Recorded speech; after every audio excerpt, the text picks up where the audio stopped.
જય શ્રી કૃષ્ણ મિત્રો. શ્રીમદ ભગવદ્ ગીતા અધ્યાય પહેલો, અર્જુન વિષાદ યોગ.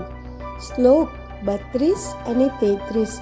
ન કાંક્ષે વિજયં કૃષ્ણ ન ચ રાજ્યં સુખાનિ ચ કિમ નો રાજ્યેન ગોવિંદ કિમ ભોગૈર્જીવિતેન વા યે સામર્થ્યે કાંક્ષિતન્નો રાજ્યં ભોગા સુખાનિ ચ તૈમેવ સ્થિતા યુદ્ધે પ્રાણસ્ત્યક્ત્વા ધનાનિ ચ.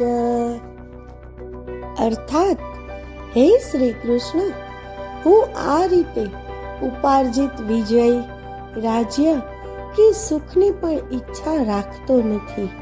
એવા રાજ્ય, સુખો કે જીવનનો શું લાભ કે જેના માટે આ બધું આપણે ઝંખીએ છીએ, તેઓ સર્વ આપણી સમક્ષ યુદ્ધ માટે ગોઠવાયેલા છે. જય શ્રી કૃષ્ણ. જય દ્વારકાધીશ.